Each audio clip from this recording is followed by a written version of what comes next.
여러분 이 성경 읽고 아멘을 하셨나요? It's quite unbelievable. When I understand the content of this passage, maybe we will hesitate to speak amen. 아마 그럴 것 같아요. 정말로. 왜냐하면 이 말씀은 너무나 엄청난 거예요. 근데 여러분 놀라지 마세요.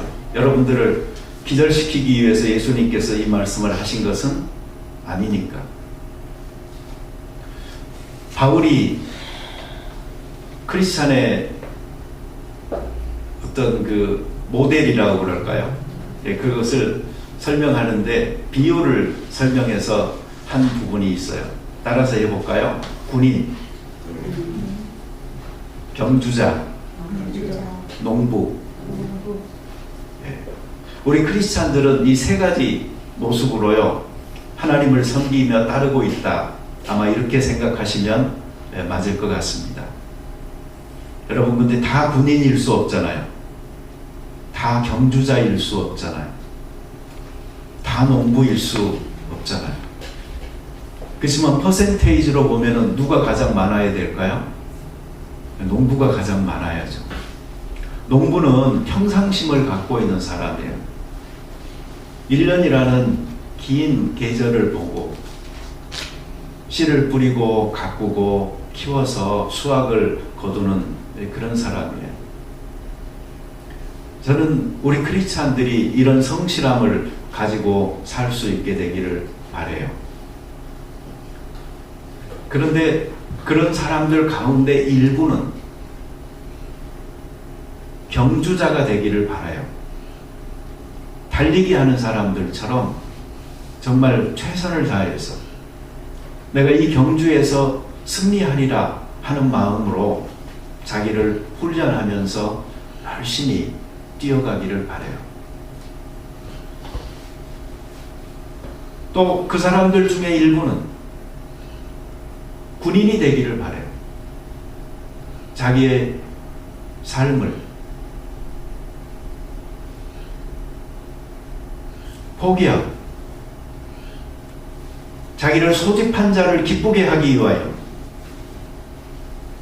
정말 데디케이트된 사람으로 그렇게 살기 원하는 사람들이 이 가운데서 생겨나기를 바라요. 제가 언제 이야기했죠. 저 아는 분이요. 우리 교회에 오셨다가 몇 주 나오고 안 나오셨어요. 근데 저한테 하시는 말씀이 무슨 말이었냐면 다 좋은데 그 톤을 조금 낮추면 안 되냐고. 너무 디맨딩한 내용으로 설교를 한대요. 그래서 사람들이 부담을 가질 것 같다고 이야기를 하더라고요. 그래서 저는 인식했어요. 아, 내 문제가 이거구나라고. 많이 고치려고 했는데 잘 안 돼요. 왜 그런가니 포커스가 항상 좀 높은 데 맞춰져 있다 보니까 항상 그 레벨의 요구를 하게 되고 또 도전을 하게 되지 그냥 농부처럼 살라고 하는 말을 잘 못하게 되고요. 적어도 경주자처럼 또는 군인들처럼 우리 그렇게 살아가야 되지 않느냐고 자꾸 도전을 하다 보니까 아마 부담도 되고 그러시는 것 같아요. 그런 점에서 여러분들은 정말 대단한 거예요. 지금까지 생존하고 계시잖아요.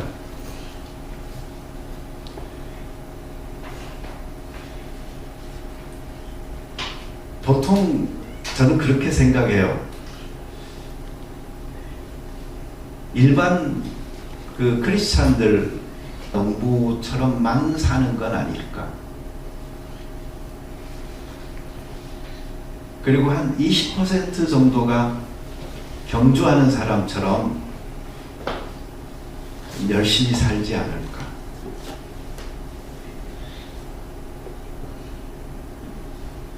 그리고 10% 아마 되기 힘든 사람들이 정말 이 군인처럼 살지 않을까 하는 생각도 하거든요. 근데 우리 교회는 이 레벨이 구성이 조금 전 달라지면 좋겠어요. 농부처럼 사는 사람은 한 60%, 50%면 족한 교회, 그리고 선수들로, 그리고 군인들로 살아가는 사람들이 퍼센테이지가 좀 높은 그런 교회였으면 좋을 것 같아요. 그렇지 않으면 우리 교회에 나오는 의미가 저는 별로 없지 않겠나 싶은 생각도 가끔은 합니다. 여러분, 8월 달부터 설교를 하려고 하는데요. 믿음 그리고 생활 그 사이에 뭐가 있죠? 과가 있잖아요.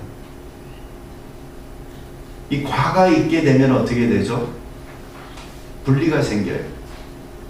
그래서 믿음이 따로 있고 생활이 따로 있는 것으로 생각하기 쉬워요. 그리고 어떤 사람들은 이게 너무나 완벽하게 잘 분리가 되어져 있어요. 믿음과 생활은 따로다라는 것으로.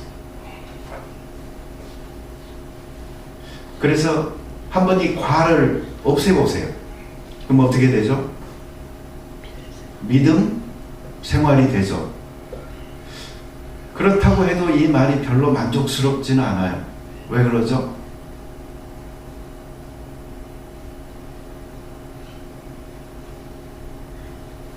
다른 더 큰 무슨 생활이 따로 있는 것 같고요. 그리고 믿음 생활인 또는 신앙 생활은 지극히 작은 어떤 한 부분인 것 같은 인상도 주기 때문에 그래요. 사실 우리가 신앙생활 하고 계세요? 이렇게 물을 때 그것은 그냥 교회 다니고 계세요? 라는 정도의 그런 의미라고 저는 일반적으로 받아들인다 생각을 해요. 그래서 저는 믿음과 생활에서 과를 없앤 그 믿음 생활이라는 단어도 별로 마음에 안 든다 싶고요. 한번 바꿔서 생각을 해보세요. 생활, 믿음. 그러면은 뭔가 폭은 더 넓어지는 것 같은데도 믿음을 너무나 실용적으로 생활에다 갖다 붙인 것으로 또 생각되기가 쉬운 개념이다라는 생각도 들어요. 그래서 어쩌면 이 생활 믿음이라는 것이 우리 크리스찬들이 지향해야 되는 아주 실제적이면서 자연스럽게 이루어질 수 있는 부분인데도 불구하고요. 우리가 만약에 믿음의 방점을 두지 않고 생활의 방점을 둔 상황에서 이 생활 믿음을 이야기를 하다 보잖아요. 그러면 오히려 믿음이 생활 속에 종속되어져 버리고, 그리고 생활을 위해서 그 믿음이 필요한 정도의 보조 역할을 하는 것으로 받아들이기가 쉽겠다 하는 생각도 해봅니다. 오늘 여기 성경에 보면은 부자, 청년, 간혼이 나옵니다. 물론 이것은 마태복음, 누가복음, 그리고 마가복음에 있는 내용들을 전부 다 종합해 봤을 때 이 사람에 대한 그 아이덴티티가 이렇게 만들어지게 되는데, 그것의 핵심은 바로 부자, 관원, 청년이었습니다.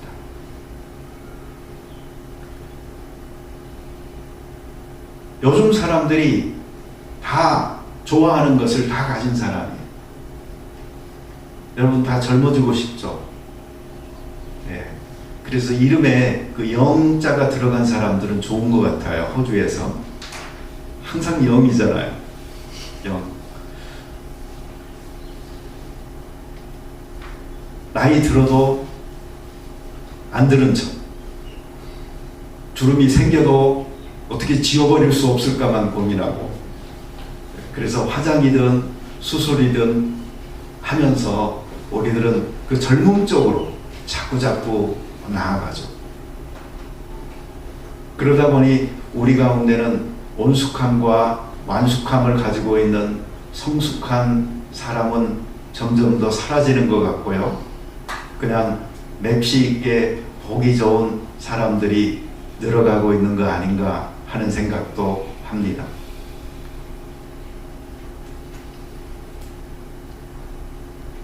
거기다가 이 사람은 성공한 사람이에요. 간원이에요. 요즘 사람들은 모두 다 사실 성공을 어떤 자기 인생의 목표로 삼고 추구하고 있는 그 배경이 있지 않나요?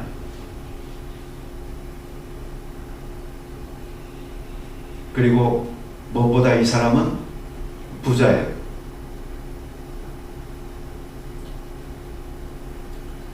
어쩌면 이것 세 가지는요, 오늘날 현대 사회에서 가장 이상적인 것들이라고 볼 수도 있겠지만 가장 우상이 되기 쉬운 것들이 바로 이 청년, 부자, 간원이라는 한 사람에게 지금 다 집중되어 소유되고 있고 지금 누려지고 있는 아주 행복한 사람인 것입니다.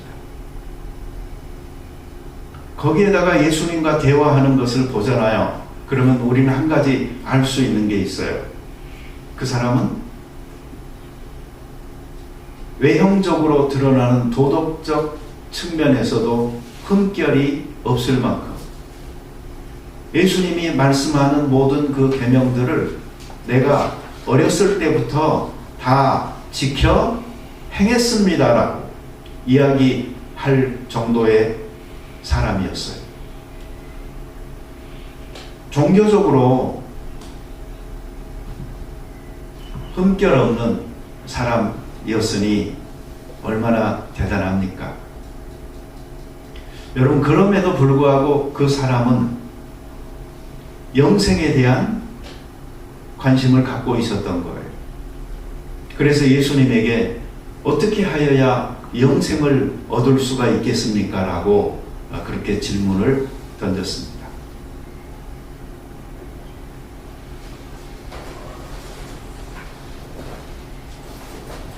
자, 여기서 우리는 한 가지 생각을 좀 정리해 봐야 될 부분이 이것입니다. 세상적으로 많은 것들을 소유하고 누리고 갖고 있는 이 청년이었음에도 불구하고 그는 영생에 대한 관심을 가지고 있었다는 점입니다. 그리고 예수님을 따르는 것에 대하여 관심을 가지고 있었다는 점입니다. 그런 점에서 이 사람은 참 대단한 거예요.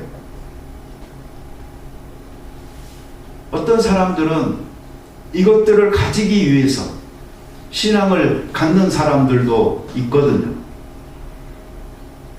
그래서 신앙생활 한다는 것은 이런 것들을 내가 소유하게 해주세요, 내가 이루게 해주세요, 내가 누리게 해주세요 라는 기도의 제목으로 날마다 기도하면서 자기를 더 강화시키고 준비시키고 최면 걸어서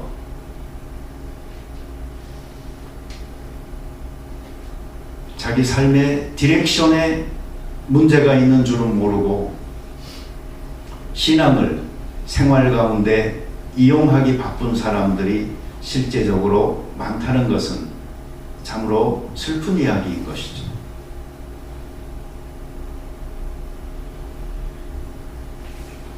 상대적인 것들을 가지고 절대적인 것들을 비교하면서 추구하려고 한다든가 또 그 모두를 동시에 다 가지려고 하는 것은 이 신앙과 생활에 대한 그 혼란이 생겨 있는 상황이다라고 생각합니다. 신앙은 기본적으로 이 절대적인 가치에 대한 추구라는 것을 우리가 잊지 말아야 합니다. 젊음도 영원하지 않고 부도 영원하지 않고 또한 성공도 영원하지 않습니다. 그런데 심지어 그러한 것에 혈안이 되어져 있어서 절대적 가치를 상대적인 가치를 추구하는 것에 에너지로 삼기 위해서 신앙을 갖고 있다면 참으로 예수님께서 말한 그 신앙의 성격과 거리가 아주 멀다라고 생각할 수가 있습니다.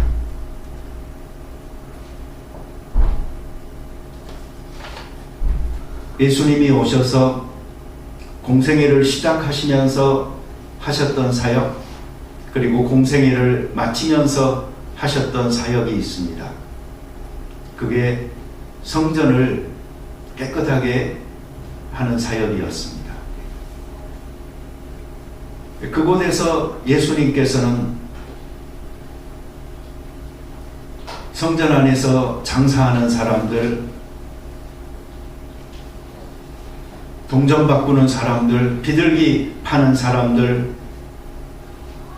다 내쫓고 푸시고 아주 한바탕에 그 소란을 벌였습니다. 그것은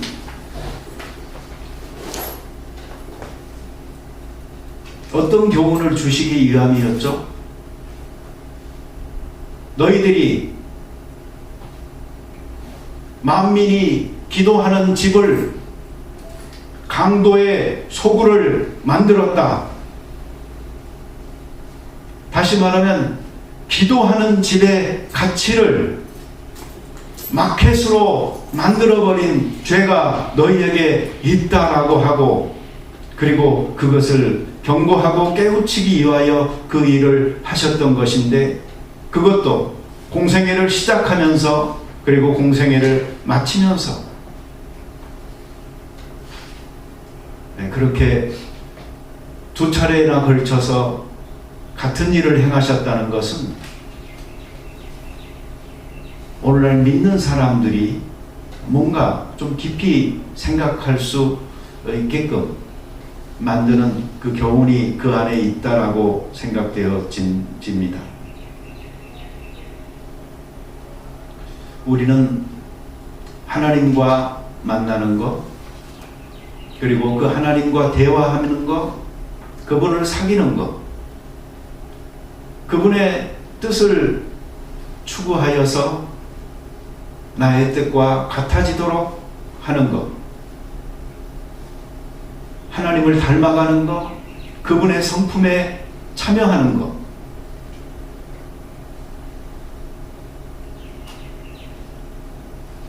이 높은 소명에 대한 부르심을 너무나 망각하고 그렇게 있지는 않나요? 우리가 그런 가치들을 좀 다시 한번 회복하는 우리가 되어졌으면 좋을 것 같아요. 혹시 내가 신앙생활을 하면서 길을 잘못 들었던가, 아니면 길을 잃어버리고 있다면 그 중심을 다시 한번 세워야 되는 것입니다. 그래서 내가 하나님을 믿는다는 것은 바로 이 높은 하나님의 부르심에 대한 나의 응답, 진리에 대한 반응이었지, 시장이 되어져 버린, 장사하는 집이 되어져 버린 교회 안에서 어떤 역할을 하면서 자기 만족을 갖거나 자기 의를 세우거나 하는 것들이 아니라는 것을 한번 생각하는 우리가 되어졌으면 좋겠습니다.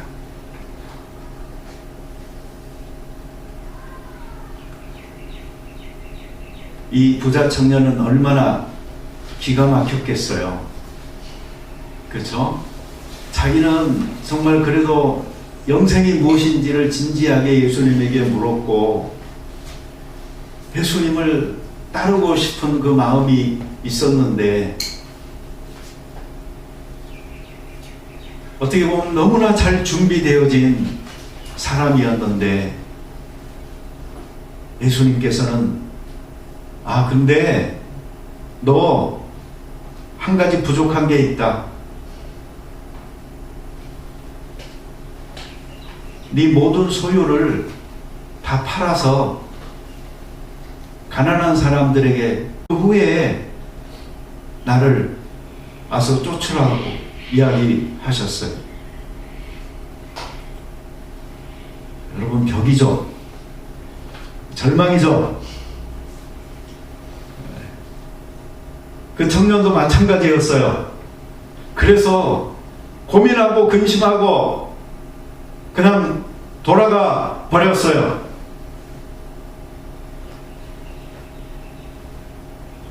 자, 이 사람은 어디서 실패한 거죠? 어찌 보면 그는 결코 실패한 사람이 아니에요. 농부로서 그는 훌륭한 사람이에요. 경주자로서 그는 여기까지 뛰어온 훌륭한 사람이에요. 그는 성공한 사람이에요. 그런데 군사로서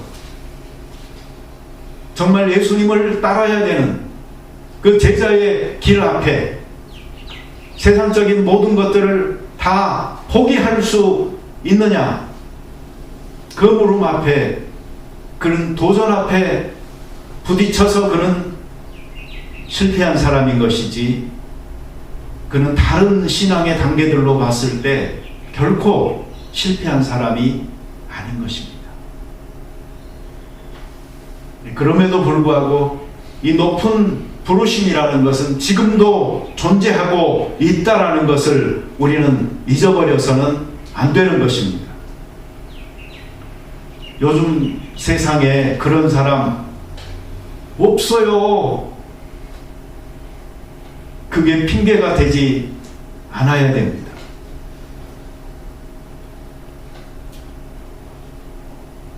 예수님의 그 부르심은 우리들 각자를 향한 부르심이고 우리 각자가 어떤 부르심 앞에 내가 응답하며 살 것인가 하는 것은 내가 선택해야 되는 문제인 것입니다. 그래서 저는 그렇게 생각해요. 우리의 교회 안에도요, 각자가 듣고 있는 그 하나님의 부르심이 다 틀려요. 어떤 사람은 농부로서의 부르심을, 그래서 생활인으로 성실하게 살아가는 크리스찬의 삶으로 부르심을 받아서 열심히 살고 있는 사람들이 있고요. 정말 달리기를 남과 같이 뛰어서 우승하고자 자기를 훈련하면서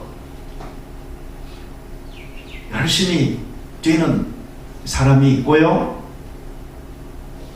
그리고 군인으로 정말 자기 생활에 얽매이지 않고 다 포기하고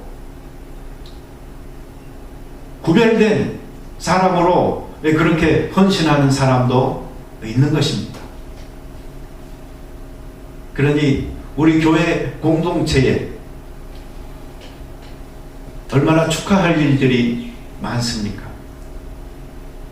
이 안에 성실한 농부들이 많다는 것, 이 안에 땀 흘리는 선수들이 있다는 것, 이 안에 잘 헌신된 그리고 자기를 완전히 하나님께 드린 군인이 있다는 것, 대단한 축복인 것입니다.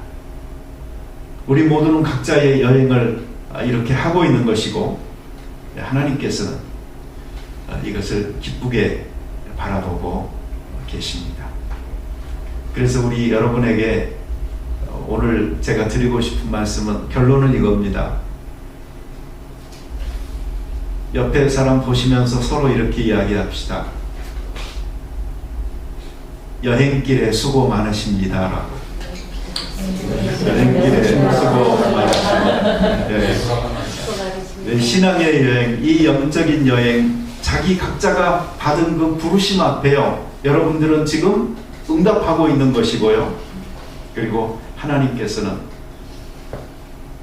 그 경주를 하는 사람들을 옆에 같이 두셔서 서로를 격려하게 하신 것입니다.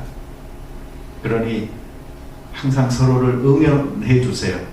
서로를 잘 이끌고 밀어주세요. 그러면서 자기 소명에 충실한 삶을 살아감으로 하나님을 기쁘게 해드리는 우리가 되어졌으면 좋겠습니다. 같이 기도드리겠습니다. 자비로운 주님, 감사합니다. 우리 각자가 여행을 합니다. 이 여행의 부르심은 하나님께서 비밀하게 모든 사람 위에 내려주셨고, 그것을 소명으로 받아진 사람이 하나님의 말씀이라는 지도를 따라서 영적 여행을 하고 있습니다. 이 여행길에 만난 나그네들이 우리들이니 우리 서로를 격려하게 하시고 서로를 누구보다도 잘 이해하는 사람으로 받아들여 주면서 응원할 수 있게 축복하여 주시옵소서. 혹시 내가 이끄는 역할을 할 수 있으면 이끌어주고, 내가 밀어주는 역할을 할 수 있으면 밀어주고, 나에게 쉼이 필요하면 누군가에게 기대어 쉬고, 우리의 따뜻한 언어와 힘을 주는 언어와 손을 내밀어주는 사랑으로 모두가 이 안에서 영적 여행의 나그네로서의 행복을 향유할 수 있는 교회가 되게 하여 주시옵소서. 예수님의 이름으로 기도드립니다.